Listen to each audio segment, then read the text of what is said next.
محمد صلاح للتاريخ يا ابو صلاح ابن نجريك، فخر مصر وفخر العرب وفخر العالم. محمد صلاح يقفل كتب التاريخ بموسم تاريخي، موسم 24-25 بتتويجه لبطل الدوري الانجليزي للمرة العشرين مع نادي ليفربول، وهو دوري صلاح. سموه دوري صلاح الايجيبشيان كينج بالاعلى مساهمه، وخد كل جوائز الدنيا في الموسم ده. خد احسن هداف واحسن صانع اهداف واحسن لاعب في الدوري الانجليزي، خد احسن كل حاجه، وشالوا الكاس وفكوا الكاس وحطوا التاج على راس محمد صلاح. اهلا بكم في حلقه جديده في ادهم في الملاعب، والحديث عن حرب دوري ابطال اوروبا في البريمير ليج دوري الانجليزي، وتتويج ليفربول رسميا بلقب الدوري الانجليزي، وصلاح للتاريخ. فيلا بينا نبدأ.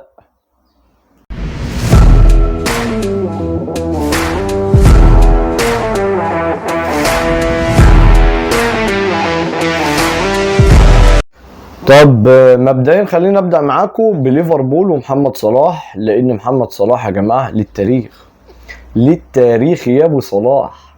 محمد صلاح دخل قلوب كل العالم، دخل بيت كل مصري، اللي مش متابع كورة واللي متابع كورة. ومحمد صلاح في اي حتة، في قهوة، عند الحلاق، عند الترز، في المصنع، في الشركات، في البيوت.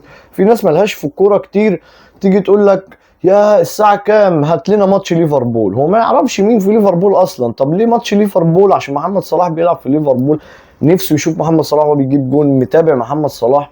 يعني في ناس كتير هي ملهاش في الكورة، بس اي ماتش ليفربول صلاح، محمد صلاح فرحة عارمة في قلوب المصريين لما بيتفرجوا على صلاح، اللي هو واحد مننا شايفينه. انا بجد يا جماعه فخور كل الفخر، وفعلا فرحان ومحظوظ ان تابعت رحله واحد زي صلاح دي من اول. يعني انا لو ما كنتش موجود في الرحله دي من اول ما طلع من مقاولين لبازل وفورنتينا وتشيلسي وروما وليفربول والتتويجات والحاجات دي، وكنت مثلا صغير ما حضرتش الحقبه دي من اولها كده قدام عيني قدام نظري، وهو رحله من نادي لنادي لنادي، الحاجات اللي بيحققها كانت هتتحكي لي مثلا من الاكبر مني، كانت هتبقى حكايه وروايه. ما كنتش هبقى مستمتع باللي انا شفته لحظه بلحظه في رحله محمد صلاح. احنا كلنا زعلنا، وانا قلت هنا في الحلقه اللي طلع فيها في دوري ابطال اوروبا من باريس سان جيرمان ان رسميا البالندور تروح على محمد صلاح، والكره الذهبيه خلاص راحت على محمد صلاح. ولكن ابننا المصري يشاء القدر ان يبقى في نهائي دوري ابطال اوروبا فريقين مفيش حد فيهم مرشح للكره الذهبيه، باريس سان جيرمان وانتر ميلان، غير عثمان ديمبلي بنسبه بسيطه. ولو باريس خسر يبقى مصلحه كبيره. محمد صلاح احنا شفناه لما طلع في اللقاء على اون تايم سبورت قال انا السنه دي من افضل مواسمي على الاطلاق، افضل مواسم صلاح بعد الموسم الاول اللي جه فيه ليفربول، وقال انا السنه دي اكتر موسم استحق فيه اللي انا اخد الكره الذهبيه. طب هل ده صحيح؟ بالحاجات وليمين يامال ورافينيا والمبابي هياخد الحذاء الذهبي والحاجات دي كلها، انا يعني ممكن كل شيء وارد ويبقى بيسطر التاريخ. احنا مصر كلنا نفسنا نشوف محمد صلاح معاه الكرة الذهبية. واللقطة الابرز والاجمل اللي شاهدتها امبارح يا جماعة بجوائز محمد صلاح وهو معاه جائزة الجولدن بوي اللي هو الحذاء الذهبي الهداف للدوري الانجليزي، ومعاه جائزة احسن صانع العاب اسيستنج اللي هو محمد صلاح، ومعاه جائزة افضل لاعب في الدوري الانجليزي، وشايل البريمير ليج. فهو خد كل الجوائز. كابتن محمد ابو تريكة قال ان فكرني ميسي ده دوري صلاح، كان في قبل كده دوري ميسي اللي هو بياخد كل الجوائز، ولا خد فريقه برشلونة واخد بيه مثلا بطولة او ايا كان.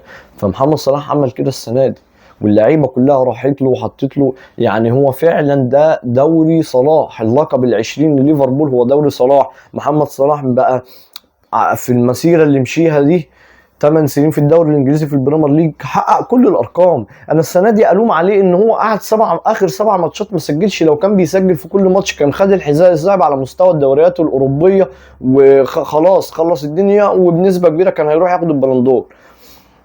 الوم عليه في الحته اللي هو بعد ما طلع من باريس انطفى شويه، ما بقاش يسجل اهداف زي الاول، وقف عند ال 28، فبالتالي امبابي سبقه، وهو اللي جاب التعادل طبعا في ماتش التتويج قدام كريستال بالاس.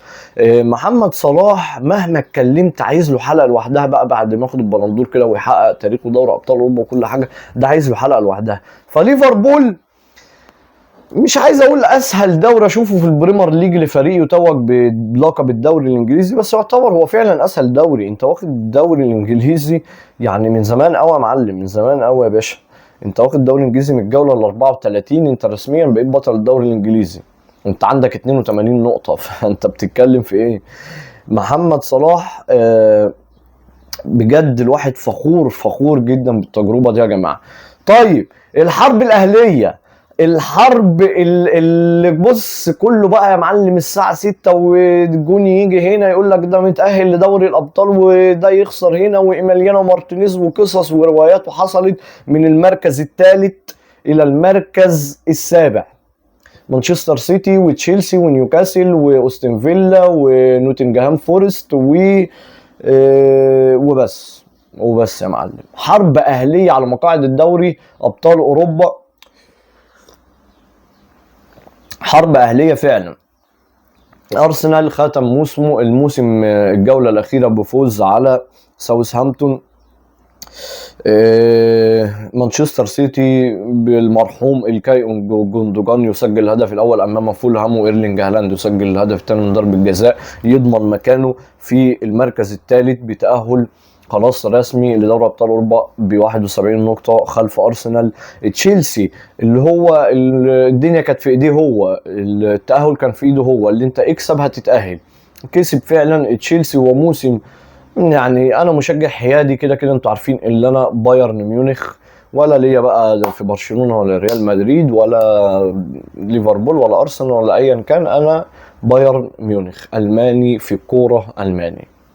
فعلى الحياد موسم تشيلسي انزو ماريسكا لا ناجح. احنا دلوقتي هو ختم موسمه في الدوري الانجليزي المركز الرابع ب 69 نقطه، متاهل في التوب 4، مش توب 5، في التوب 4 مستريح، رايح دوري ابطال اوروبا، هياخد المؤتمر الاوروبي، رايح كاس عالم الانديه. موسم ناجح جدا لتشيلسي. الموسم اللي جاي لا هيبقى فيه هنشوف تطور، وانا سعيد جدا ان تشيلسي رجع لدوري ابطال اوروبا، لان تشيلسي من الفرق القويه جدا، حتى لو هي ضعيفه هي في دوري ابطال اوروبا بيبقى ليها شنه ورنه تحترم.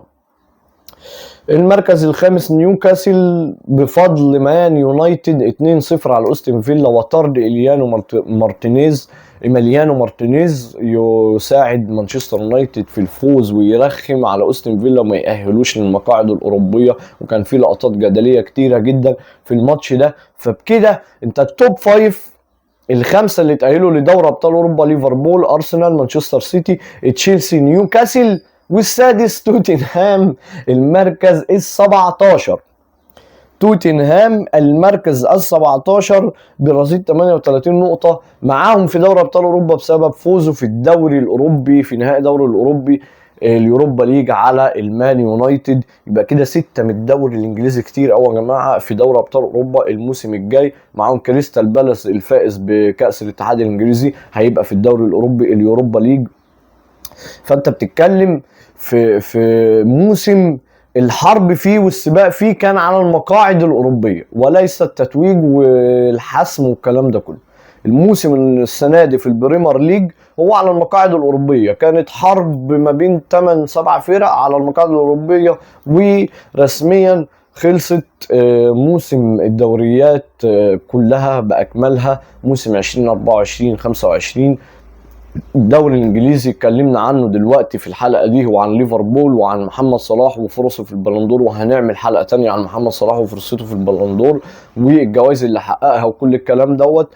فاستنونا في حلقة قادمة عن السكوديتو الدوري الإيطالي المشتعل اللي نابولي توج فيه بالمرة الرابعة في تاريخه بالدوري الإيطالي، وكان في حرب على المقاعد الأوروبية برضو هناك. وهنتكلم عن بقية الدوريات، الدوري الأسباني والإيطالي والفرنساوي والألماني وكل الدوريات اللي باقية. هنتكلم عن الدوري الإنجليزي حلقة مخصصة عشان الإيجيبشيان ليج، ما رضيتش أجمعها لكم في بقية الدوريات.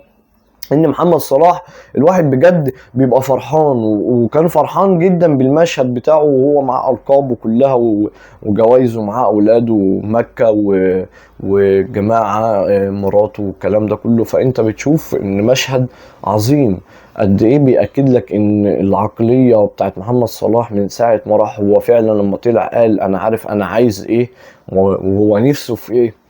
في ناس كتير كانت بتطلع من مصر بتبقى لعيبة ممكن تكون موهبتها أعلى من صلاح، بس بسبب العادات التقاليد ما بيتأقلمش، بيتأقلم هو على عاداتهم هناك بره، فبيحصل جاب وخلاص ما بيبقاش تركيزه في الكورة. الجملة اللي عجبتني أول اللي قالها محمد صلاح إن هنا هي حياته، وهنا في النادي هي الكورة كل حاجة مش جزء من حياته، يعتبر هي الكورة حياته بأكملها، بل هي الحياة جزء من الكورة. يعني هي حياته الكورة دي، تصحى من النوم كورة، تنام كورة، كل الحياة كورة، كل الأجواء كورة، حاطط دماغه كلها في الكورة، مفيش أي ذرة تانية في تفكيره بره اتجاه الكورة. فده برضه سبب من اللي خلاه يوصل اللي وصل له. محمد صلاح نموذج مثالي، ويا ريت يا ريت مرموش في يوم من الأيام نشوفه زي الإيجيبشن ليج محمد صلاح. ختاما كان معكم أدهم شاهين في برنامج أدهم في الملاعب، والسلام عليكم ورحمة الله وبركاته.